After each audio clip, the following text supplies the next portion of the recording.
My brother said Dad changed the will. One tiny detail said otherwise. Claire's father had Parkinson's for his last 3 years. By the end, he couldn't hold a coffee cup without spilling it. So when a brand new will landed on the table, signed in smooth, confident cursive dated 2 weeks before he died, Claire knew 2 things before her mind even caught up.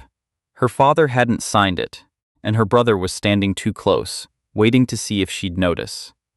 He updated it in March, Daniel said, jacket buttoned, folder squared in front of him like armor. Then, softer, almost embarrassed, I brought you coffee. Black, right? I remembered. She took it. That was Daniel, always thinking of the small things, always making himself useful in ways that made it hard to stay angry at him for long. He never mentioned changing anything. He didn't mention a lot, near the end. I just wanted to make it easier on everyone, less to fight about. He said it like a man who believed it, the house, the savings, the rental property their father had owned since before she was born. All of it, to Daniel. She got a line about personal effects, divided as appropriate. She didn't argue that day. She asked the attorney, Mr. Halloway, one question on her way out. Did you watch him sign this? He hesitated. The document came to us already executed. Daniel filed it on his behalf. That hesitation followed her home.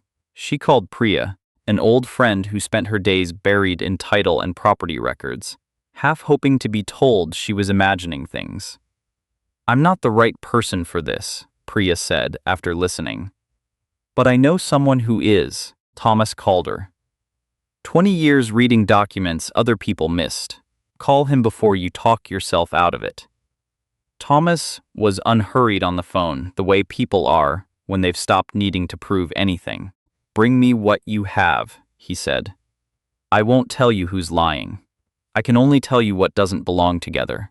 She brought him the will, a birthday card, and, after driving out to the assisted living facility and requesting the March visitor log, nothing private about it, just routine record.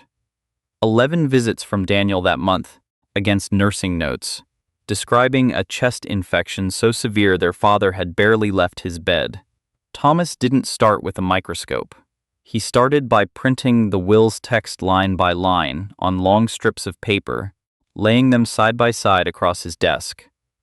Look at the rhythm, he said, running a pen down the page. The first 3 pages are rigid, drafted off a standardized legal template. But down here, in the closing clause, he tapped the paper. The sentence length doubles. The word choice changes completely. Whoever handled this section wasn't copying a template anymore.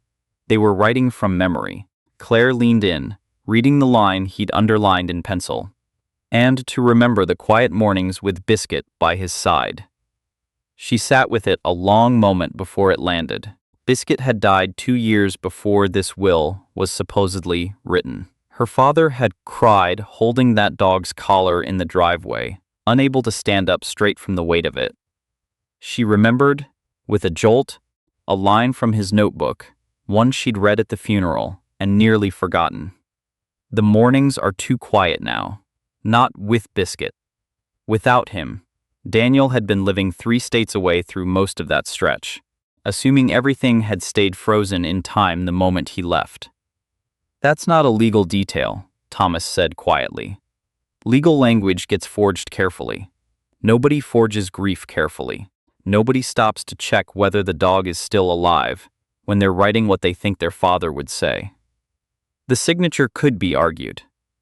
The notary, whose commission had quietly lapsed 8 months before the signing date, could be argued. Nobody could argue that their father had forgotten his own dog had died. Claire called the family together one more time. Not a courtroom, just her dining table, the one where they'd eaten 100 ordinary dinners as kids. She laid the documents out slowly, one at a time. The birthday card, the visitor log, the lapsed notary record. Daniel offered an explanation for each, a mistake, a coincidence, nothing that proved anything on its own. Thomas said nothing. He simply waited. The way he'd told her patterns require waiting. Then Claire slid the last page across, Daniel read the line. His thumbs, still holding the paper, tightened until the cardstock creaked. Outside, a car pulled into the neighbor's driveway, its headlights sweeping briefly across the dining room wall before vanishing into dark again. Nobody at the table breathed. He opened his mouth to offer one more reason. The excuse died on his lips. Biscuit died in November, Daniel, Claire said quietly. Dad held his collar in the driveway and cried so hard he couldn't stand up.